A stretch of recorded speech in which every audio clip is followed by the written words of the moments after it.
Hello बच्चों, नमस्कार। कैसे हैं आप? उम्मीद करता हूँ सब बहुत अच्छे होंगे और अपनी तैयारी फुल फॉर्म में कर रहे होंगे। बच्चों, ये चैप्टर सांख्यिकी सेकंड जो कि हमारे नए ब्लूप्रिंट के आधार पर मैं आपको पढ़ाने वाला हूँ, क्योंकि ये मैंने जो है ना, जो आपको आईएमपी क्वेश्चन दिए उसमें नहीं पढ़ाया है, उसमें उसके क्वेश्चन रिलेटेड नहीं थे। तो मैंने कहा था कि मैं इसका वीडियो बनाऊँगा और ये चैप्टर आपका इस नए ब्लूप्रिंट 2022 के आधार पर आपको पता है कि 6 नंबर का आ रहा है। कितने नंबर का? 6 नंबर का, जिसमें आपका एक क्वेश्चन आएगा 4 नंबर का तथा 2 OT आ रहे हैं। अब सोचिए आप लोग, टोटल 6 नंबर का चैप्टर है। यदि आप इसको नहीं पढ़ते हैं तो हम 6 नंबर का हमारा सीधा सीधा नुकसान हो रहा था। इस वजह से मैंने आपसे कहा था कि मैं इस पर एक स्पेशल वीडियो बनाऊंगा, जिसमें आपको पता है कि न्यूमेरिकल टाइप्स भी क्वेश्चन है, जैसे समांतर माध्य है, माध्यिका, बहुलक। 3 चीज़ें हैं, हमें 3 चीज़ों के बारे में जानना है इस चैप्टर में पूरे। तो चलिए ठीक है, ये तो हम पढ़ेंगे। अभी मैं इससे पहले एक सूचना देना चाहता हूँ आपको। जो इंग्लिश मीडियम 12th के छात्र हैं, यदि उनको समझ में नहीं आ रहा, दिक्कत आ रहा है, तो मैं उससे कहना चाहता हूँ, या आपके कोई मित्र हैं, आपके संपर्क में है इंग्लिश मीडियम का कोई भी छात्र, कोई भी छात्र हो, ठीक है ना, तो वो हमसे PDF प्राप्त कर सकता है इंग्लिश मीडियम की। ठीक है ना। यदि उसको इंग्लिश मीडियम की PDF चाहिए तो बिल्कुल वो हमसे संपर्क कर ले। मोबाइल नंबर आपको पता ही है, 7224002628। इस व्हाट्सअप नंबर है, आपको उसको PDF मिल जाएगा कुछ पे करके। ठीक है ना। आपको पता है हिंदी मीडियम और का तो हमने सबको PDF प्राप्त, जिनने लिया है उनको दिया है हमने, बाकी यूट्यूब पे पढ़ाया ही है, IMP टाइप में OT भी पढ़ा है। तो अगर कोई छात्र ज़्यादा परेशान है, इंग्लिश मीडियम की MP में प्रॉब्लम रहता है कि उसे इंग्लिश मीडियम के नोट्स नहीं मिल पाते हैं, हमने हैंड रिटन्स आपके जो नोट्स हैं उनको प्राप्त हो जाएंगे बहुत ही सिंपल लैंग्वेज में, अगर वो चाहता है तो। ठीक है ना। तो कोई भी छात्र यदि संपर्क में हो या हमसे जो अभी जुड़ा हुआ हो, तो वो इंग्लिश मीडियम में नोट्स प्राप्त कर सकता है कुछ थोड़ा सा पे करके। ठीक है ना। ये उसके लिए रामबाण साबित होगा, क्योंकि इंग्लिश मीडियम वाले छात्रों को ज़्यादा दिक्कत आ रहा है इसलिए। ठीक है। चलिए अब हमारे टॉपिक पे आते हैं हम। टॉपिक है हमारा सांख्यिकी सेकंड, और ये चैप्टर देखिए 6 नंबर का आ रहा है, ये ध्यान रखें। 2 OT हैं और एक 4 नंबर का प्रश्न है। ठीक है। चलिए बच्चों, वीडियो को अंत तक जरूर देखिएगा, क्योंकि अंत में हम जो है न्यूमेरिकल टाइप्स क्वेश्चन और OT जो है इससे 2 पूछे जाएंगे, उनको सॉल्व कराएंगे, जिससे आपको लास्ट तक देखना जरूरी है। और हाँ, इस चैप्टर की एक ट्रिक भी बता दूंगा, तो आपका अगर क्वेश्चन आएगा तो कभी गलत नहीं होगा। इसलिए आप लोग हमसे जो है लास्ट तक जरूर जुड़ें। पहले मैं थ्योरी शुरू करता हूँ, उसके बाद न्यूमेरिकल्स और लास्ट में आपके OT। ठीक है। चलिए लास्ट तक हमसे आप जुड़े रहें और अच्छी प्रकार से चीज़ों को समझते चलें। चलो शुरू कर लेते हैं बच्चों। सबसे पहले हम बात करेंगे बच्चों समांतर माध्य की। तो ये जानना जरूरी है कि समांतर माध्य होता क्या है। समांतर माध्य किसे कहते हैं बच्चों? इसको मीन कहते हैं इंग्लिश में। तो समांतर माध्य वह मान है जो दिए हुए पदों के योगफल में, किसमें? योगफल यानी टोटल में पदों की संख्या से भाग देने पर प्राप्त होता है। जितने भी आपके पद हैं, जितने भी आंकड़े हैं, उनसे अगर हम भाग दें तो आपका समांतर माध्य निकल के आता है, उसे ही हम लोग समांतर माध्य कहते हैं। अब ये डेफिनेशन आपको कम समझ में आ रही होगी, थोड़ा सा कम आ रही। मैं थोड़ा सा समय लूँगा यहाँ पर, मैं आपको समझाने की कोशिश करता हूँ। देखिए, ये कह रहे हैं कि समांतर माध्य वह मान है जो दिए हुए पदों के योगफल में। अब दिए हुए पद, जैसे पद दे रखे हैं आप लोग देखिए, जैसे पद दे रखे हैं 2, 4, 6, 3, 2, ये पद दे रखे हैं। तो ये कह रहे हैं कि समांतर माध्य जो दिए हुए पदों के योगफल में, योगफल मतलब इनका टोटल, तो जोड़ लो, इनको जोड़ लीजिए आप लोग। ये अपन ने जोड़ लिया, प्लस कर लिया। 2, 4, 6, 6, 6, 12, 13, 14, 15, 16, 17, टोटल कितना है? योगफल कितना आ गया अपना? 17। ठीक है। तो दिए हुए पदों के योगफल में पदों की संख्या से भाग देने से प्राप्त होता है। पदों की संख्या कितनी है? देखिए 2, 1, 2, 3, 4 और 5। पद कितने थे? 5। तो 17 में हम 5 का भाग देंगे तो 5 तिया 15, 2 बचे 20 हो गए, पॉइंट लगाओ, 20 हो गए। तो 5 पंचों को 20, 5.4, 3.4। तो आपको एक चीज़ समझ में आई होगी, डेफिनेशन समझ में आ रही होगी कि जो पद होते हैं उनके योगफल में, उन जो जितने भी पद होते हैं उनकी संख्या से हम लोग क्या क्या देते हैं? भाग देते हैं। और जो भी हमारा प्राप्त होता है वही आपका क्या कहलाता है? समांतर माध्य कहलाता है। उम्मीद करता हूँ समांतर माध्य की डेफिनेशन अब आपको समझ में आ गई।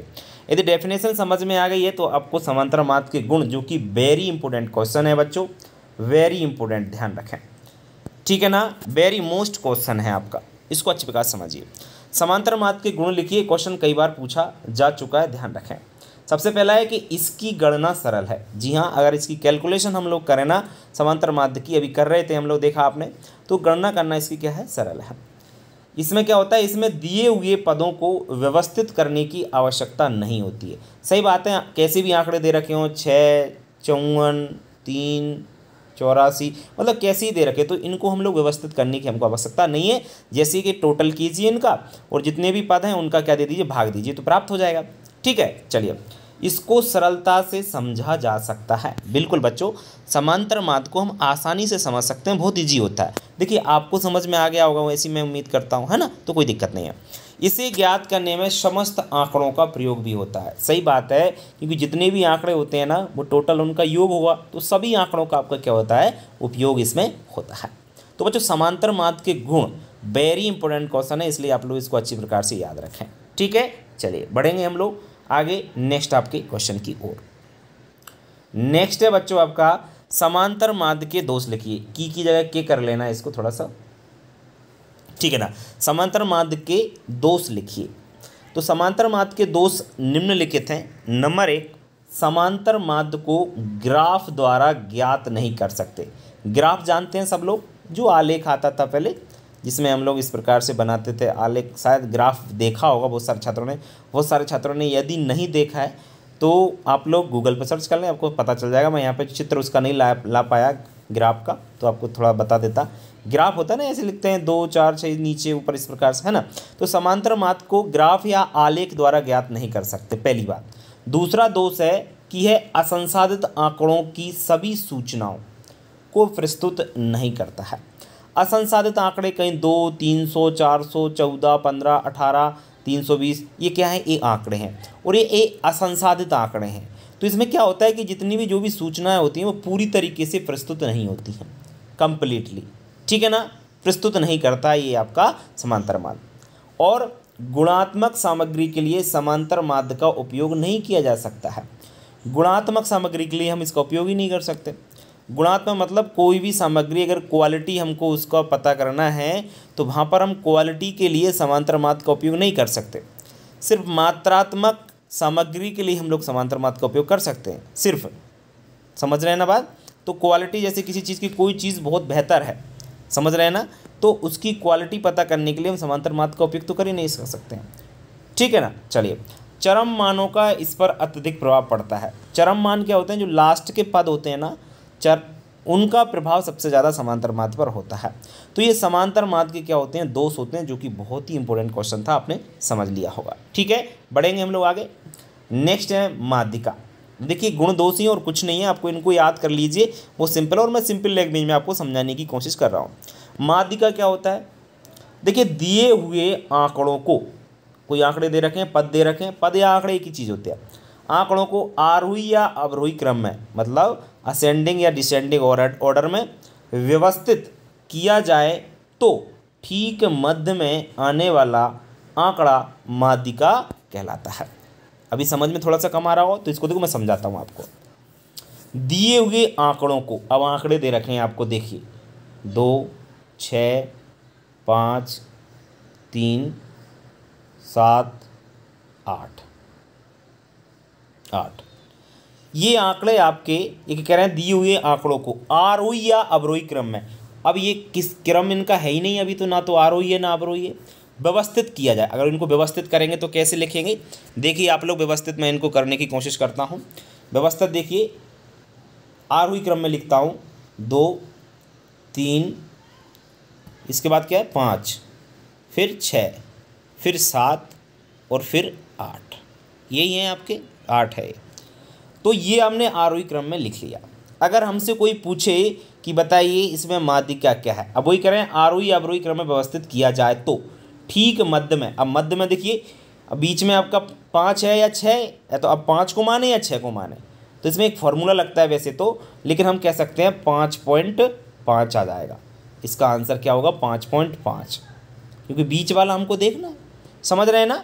तो ठीक मध्य में आने वाला जो भी आंकड़ा आएगा वही आपका माध्यिका कहलाएगा। तो 5.5 आपके इसका क्या हो जाएगा, माध्यिका हो जाएगा। समझ में आ रहा है ना, ना तो 5 होगा ना 6 होगा, बीच वाला होगा तो 5.5 होगा। समझ में आ रही बात कि नहीं आ रही आपकी, है ना। तो ये आपका क्या कहलाएगा, माध्यिका कहलाएगा। तो उम्मीद करता हूँ माध्यिका की डेफिनेशन सभी को समझ में आ गई होगी, क्या कहना चाह रहे हैं। ठीक है, अब ये आप लोग कर रहे हो ना, मैं आपको सॉल्यूशन करके बता रहा हूँ ना।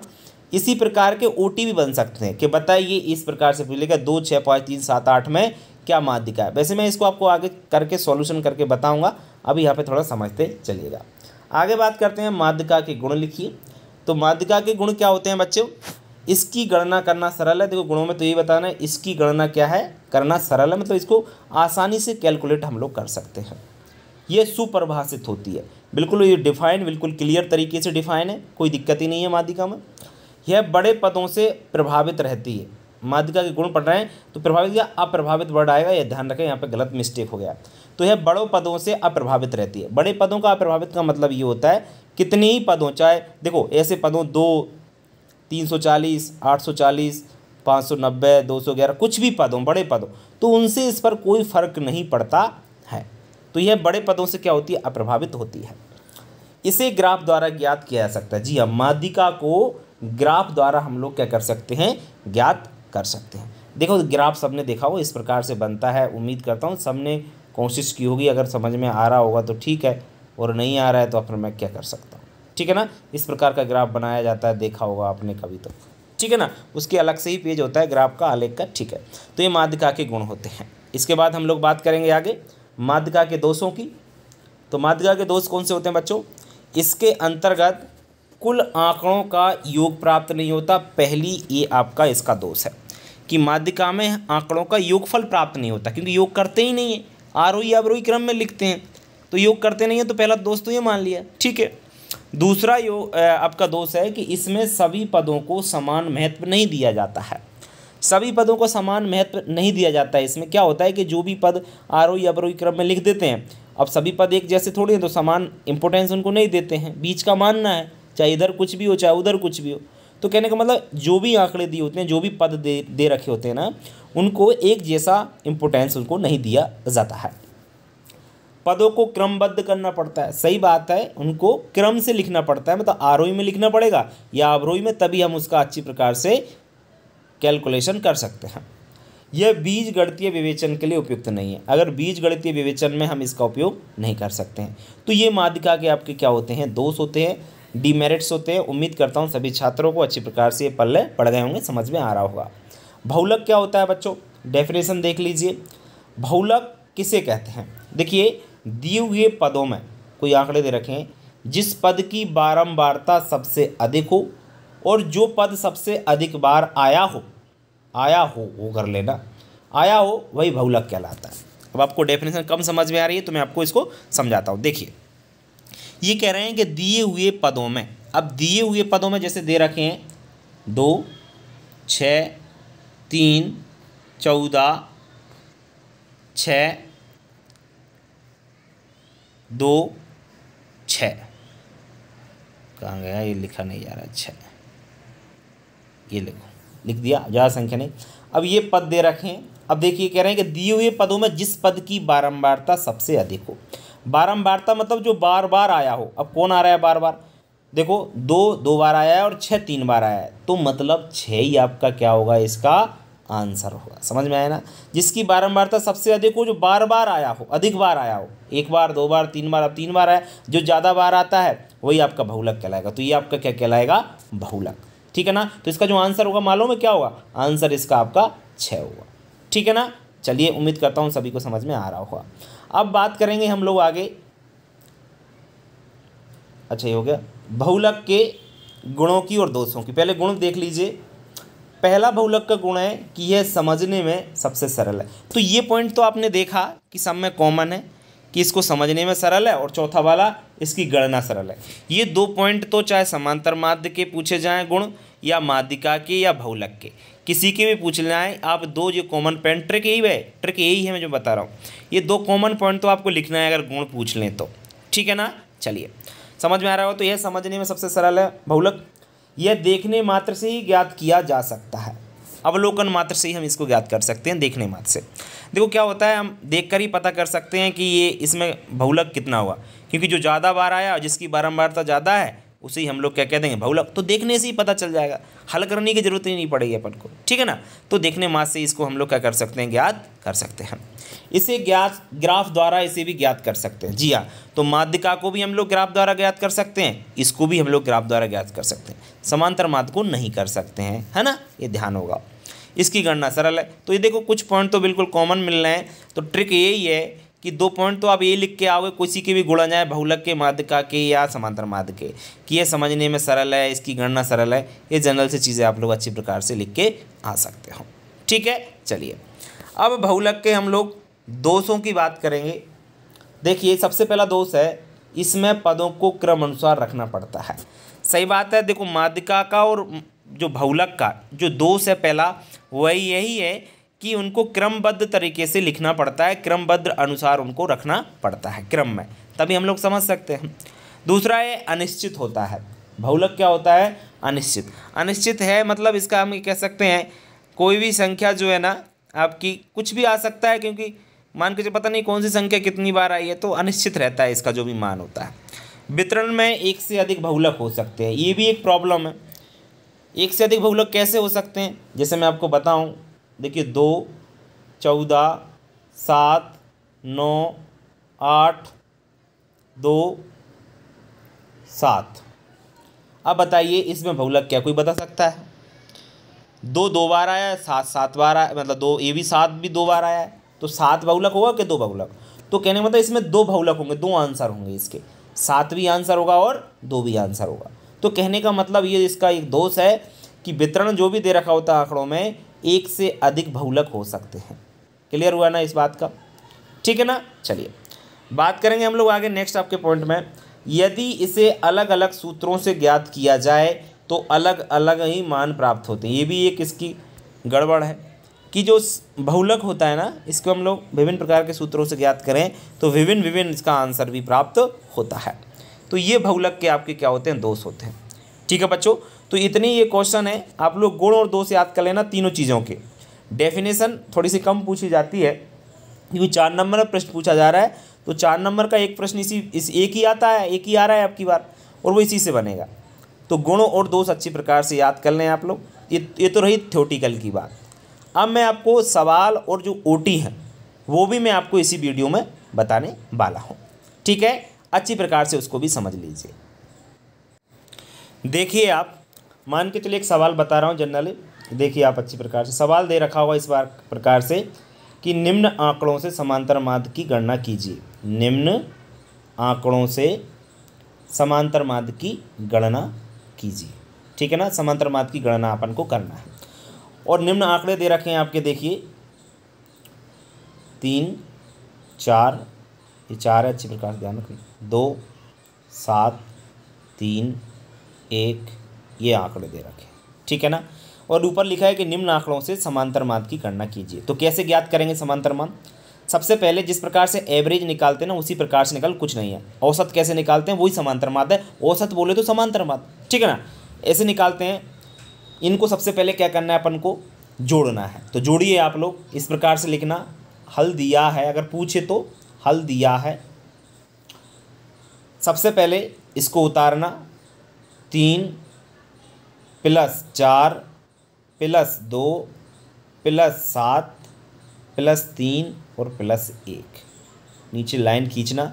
बटे में कितनी संख्या है, 1 2 3 4 5 6, 6 टोटल आपके इनका संख्या है।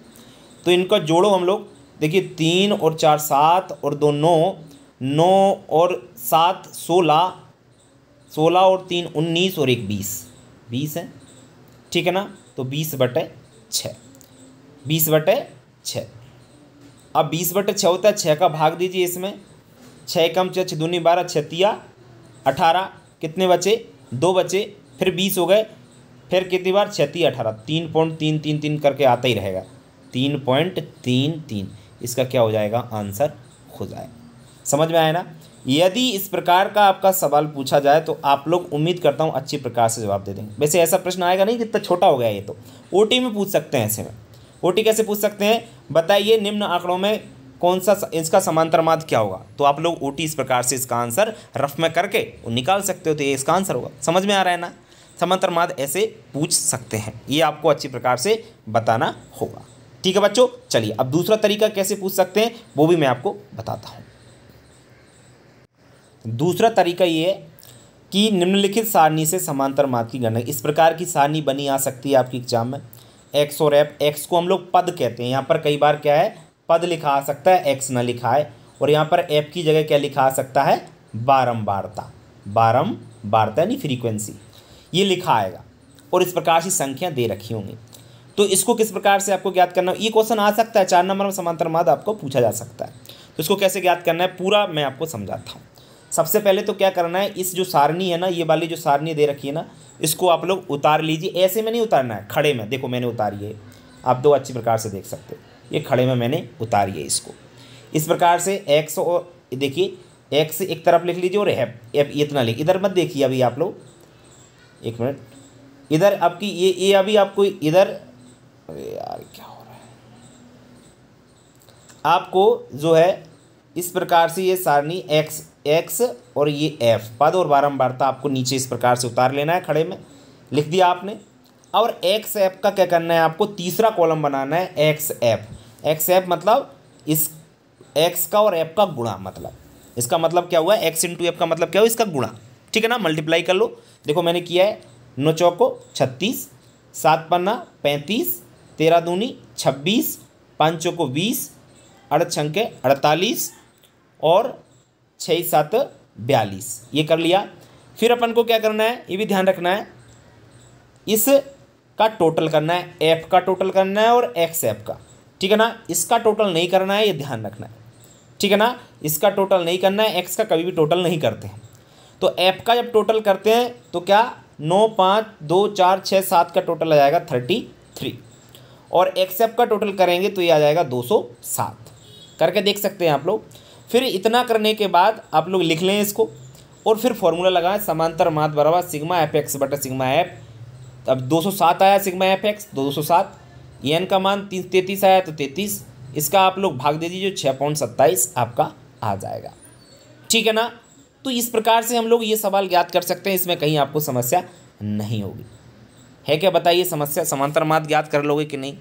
किसी को समझ में यदि नहीं आ रहा है तो इस पर भी मैंने एक और वीडियो बनाया, तो उसको भी देख लीजिए, ये भी बता दिया। यहाँ पर अगर समस्या आ रही है, आपको कहीं भी कोई समस्या आ रही है, कुछ नहीं करते हैं, जो भी सारणी दे रखी होती है उसको खड़े में लिख लेते हैं, और जो भी है उनका गुणा कर देते हैं, एफ का टोटल और एक्स एफ का टोटल, है ना, सिग्मा एफ एक्स बटा एन, मतलब उसका उसमें भाग दे देते हैं, और जो आंसर आता है वही समांतर माध्य होता है। एक तो इस तरीके से पूछ सकते हैं जब एक्स और एफ दे रखा हो तब, पद और बारंबारता दोनों दे रखे हो तब।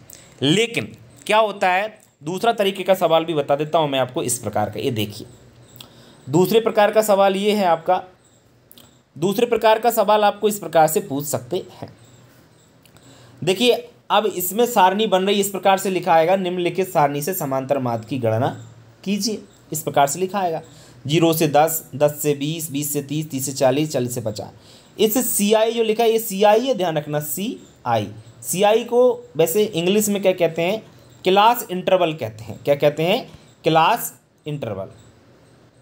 हिंदी में ध्यान रखना, कई बार CI न लिख के क्या लिखा आ जाता है, वर्ग अंतराल, वर्ग अंतराल हिंदी में आता है लिखा, तो वर्ग अंतराल है, क्या है, वर्ग अंतराल। 0 से 10, 10 से 20, 20 से 30, 30 से 40, 40 से 50, ये ऊपर की सारणी तक की बात चल रही है अभी तक। और दूसरा जो है ना आपका, दूसरा आपका जो है एफ जो लिखा है, एफ तो वही है, बारंबारता भी बता रहा था, फ्रीक्वेंसी, तो इसको इस प्रकार से लिखा है आपको, तो उसको आपको इस प्रकार से लिखना है। कैसे, CI जो है उसको इस प्रकार से लिख लीजिए, 0 से 10 20 ये लिख लिया आपने, और बारंबारता को आप लोग इस प्रकार से लिख लीजिए जो भी आपने लिखा। सबसे पहले तो आप एक काम कीजिए, इस ऐप का पहले ही टोटल कर लो, ऐप का अब पहले भी कर सकते हैं, बाद में आपकी मर्जी है, तो आप पहले ही टोटल कर लो, 5 2 7 3 4 21 इसका टोटल आया है, ऐप का अपन को टोटल करना है। अब इसमें अपन ने 2 कॉलम और बनाए, एक एक्स और दूसरा एफ एक्स। ये कॉलम कैसे बनते हैं वो सुनिए। 2 कॉलम हम लोग कैसे बनाते हैं, दोनों हम देख लीजिए आप उसको, 2 और अलग से आपकी सारणी में बने। तो एक्स कैसे निकालते हैं वो देखिए आप लोग, एक्स कहाँ से आए, 5 कहाँ से आए, 15 25 35 ये कहाँ से आते हैं वो सुनिए। ये ऐसे आते हैं, देखिए आप लोग ऐसे निकालते हैं, ये कितना है, 0 10, 0 से 10, इस डैश का मतलब से बना लीजिए, 0 से 10। 0 और 10 कितने होते हैं? 0 और 10 कितने होते हैं बताइए आप लोग? 10 ही होंगे। तो 10 का आधा कितना होता है? 5। ये देख लो 5 लिख दिया। ये देखिए 10 और 20 कितने होते हैं? 30 होते हैं। 30 का आधा कितना होता है? 15 होता है। 20 और 30 कितने होते हैं? 50। 50 का आधा 25 होता है। 30 और 40 कितने होते हैं? 70। 70 का आधा 35 होता है। 40 50 कितने होते हैं? 90। 90 का आधा 45। एक्स इस प्रकार से निकलते हैं कि जो वर्ग अंतराल होता है उसमें जो संख्या होते हैं उनको जोड़ लेते हैं और उनका आधा करके हम लोग इस प्रकार से एक्स बना लेते हैं। उम्मीद करें सभी समझ में आया। अब ये एफ एक्स क्या है? वही बात है, गुणा एफ इंटू एक्स है। एफ इंटू एक्स मतलब मल्टीप्लाई करना है एफ का और एक्स का, दोनों का मल्टीप्लाई करिए। पदम 25, 15 दूनी 30, ये कितना था? 25 है। हाँ 25 सत्ता 175, 35 दिया 105 और 45 चौको 180। गुणा हो गया। बताइए मल्टीपल हुआ कि नहीं हुआ? ये मल्टीपल कर लिया हमने, कोई दिक्कत किसी को नहीं है। इसका हम लोग को टोटल करना है। इसका टोटल आया 515, इसका पहले 21 आ गया। ठीक है, एफ का और एफ का। एक्स का टोटल नहीं करते हैं, पहले वाले में बताया था, यहाँ भी बता रहा हूँ। एक्स का टोटल नहीं करते हैं, एफ का टोटल करते हैं और एफ एक्स का टोटल करते हैं। ठीक है ना, इस वाले में। अब उसमें तो संख्या थी नहीं, उससे ऊपर वाले में तो कोई दिक्कत ही नहीं था, ये इस ऐसा पूछा ही नहीं था। डायरेक्टली एफ और एक्स दे रखे थे, डायरेक्ट हमने गुना कर लिया था और गुना करके उसका जो भी है वो निकाल लिया था जोड़ करके, और उसका जो एफ का टोटल था उससे भाग दे दिया था और आंसर आ गया था अपना। अब इसमें देखिए वही सूत्र लगाना है समांतर माध्य का। ये आपका वो होता है एक्स बार बोलते हैं, इसको ध्यान रखना, इस प्रकार से लिखना एक्स बार। तो एक्स बार बराबर सिग्मा एफ एक्स बटा सिग्मा एफ। 515 आपका इसका मान आया। 21 नीचे 21 से भाग दिया, 24.52 इसका क्या आ गया? आंसर आ गया। ठीक है ना। तो बस इतना सा आपको इसको क्या करना है? सॉल्यूशन करना है। अब बताइए आपको कहाँ समस्या आ रही है? उम्मीद करता हूँ कहीं भी समस्या आपको नहीं आ रही होगी इसमें। ठीक है ना। देखिए ये समांतर माध्य आपको यहाँ से समझ में आ रहा है, बढ़िया बात है। यदि समझ में नहीं आ रहा है तो आप लोग थ्योरेटिकल क्वेश्चन याद रखें, वहाँ से क्वेश्चन आपका अथवा में बन सकता है। तो अथवा आपको वहाँ से क्लियर कर देना, थ्योरी जिसको है उसको इसको करने की आवश्यकता थोड़ी सी कम पड़ेगी। ठीक है, तो याद रखें। माध्यिका बहुलक के मैं न्यूमेरिकल आपको बताऊं नहीं तो बेहतर है, क्योंकि मुझे नहीं लगता आप लोग उतना समझ पाएंगे, और कुछ समझ भी लेंगे, कुछ नहीं समझ में आएगा और भूल जाएंगे, क्योंकि उसके फॉर्मूले बड़े बड़े होते हैं इस वजह से। ठीक है, तो मैं चाहता हूं आपको समांतर माध्य अकेला आपको समझ में आए। समांतर माध्य यहाँ तक वैसे 90% समांतर माध्य पूछा जाएगा, 10% में ये कह सकता हूँ बहुलक या माध्यिका इस प्रकार का न्यूमेरिकल, इस प्रकार का न्यूमेरिकल बहुलक या माध्यिका से पूछा जा सकता है। 10%, 90% चांस है कि समांतर माध्य ही पूछा जाएगा, फिर भी है ना। अब बात करूंगा मैं इसके बाद, मैंने कहा था ओटीओ की, तो ओटी में आपको क्लियर करता हूं किस प्रकार की ओटी बन सकती है। ठीक है ना। चलिए देखिए, पहले तो मैं कुछ फॉर्मूले बताऊंगा जो पूछे जा सकते हैं एग्जाम में। तो समांतर माध्य का फॉर्मूला मैं आपको बता चुका हूं, क्या होता है। समांतर माध्य को एक्स बार बराबर, समांतर माध्य कहते हैं इसे, तो समांतर माध्य बराबर सिग्मा एफ एक्स बटे एन या सिग्मा एफ। ठीक है ना। समांतर माध्य दूसरा तरीके से और निकालते हैं, समांतर माध्य बराबर कल्पित माध्य द्वारा निकाला जाए। जब कल्पित माध्य का सूत्र बता रहा हूँ, ए प्लस सिग्मा एफ डी बटे सिग्मा एफ डी बटे हम कह सकते हैं सिग्मा डी। ठीक है ना। ये आपका क्या होता है, समांतर माध्य को जब कल्पित माध्य से ज्ञात करते हैं। कल्पित माध्य आपका कह सकते हैं, जिसे हम लोग ए के नाम से जानते हैं, इस प्रकार से ज्ञात। तो मैंने अब न्यूमेरिकल उसका कराया नहीं, तो आपको थोड़ा सा फॉर्मूला याद रखना, क्योंकि ओटी के लिए बता रहा हूँ। तो ये आपका समांतर माध्य का फॉर्मूला हो गया दोनों। तीसरा मैं आपको फॉर्मूला बताता हूँ।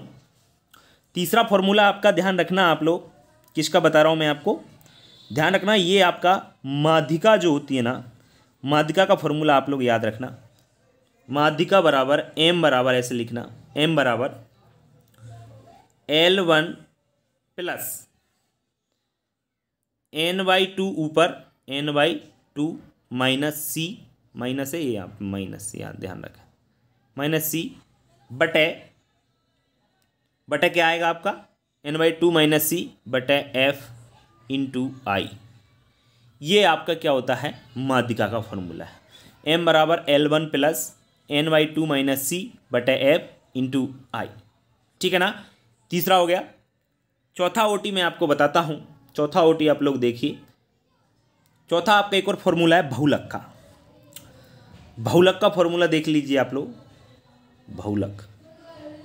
बहुलक को हम लोग जेड से प्रदर्शित करते हैं, यहाँ पे बता दूंगा जेड से। तो जेड बराबर, वैसे अलग जगह आपको अलग अलग जगह आपको जो है अलग अलग फॉर्मूले आपको मिल सकते हैं माध्यिका का, इसका क्या कहते हैं, बहुलक का अलग अलग जगह आपको अलग अलग फॉर्मूले मिल सकते हैं। फिर भी जो है ना मैं आपको ये बताऊंगा फॉर्मूला। देखिए आप लोग, L1 प्लस ऊपर है ये F1 माइनस F0 बटे 2F1 minus F0 minus F2, ठीक है, इनटू यहाँ बीच में इनटू आई।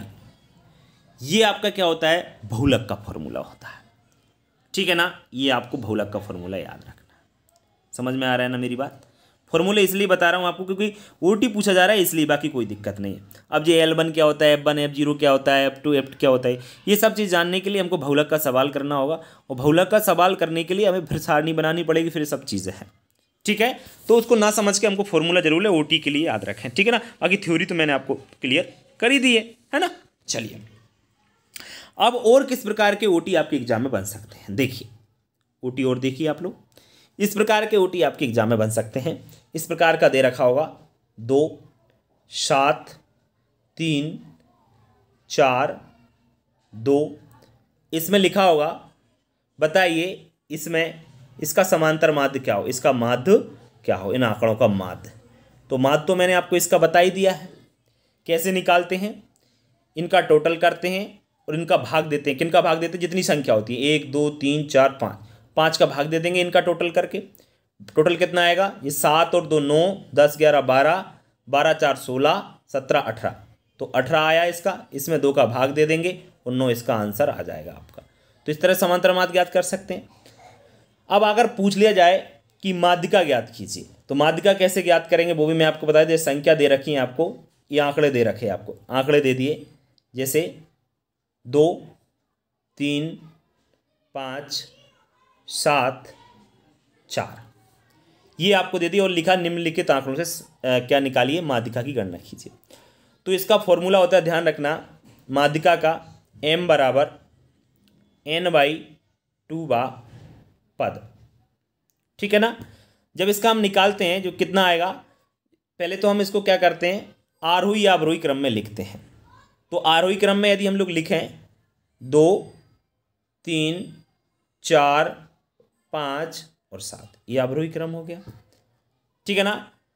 तो अब आप इसमें देखिए कितनी संख्याएं, 1 2 3 4 5, 5 संख्या, जो पांचवा है आपका 5 संख्या है, 5 संख्या है आपकी।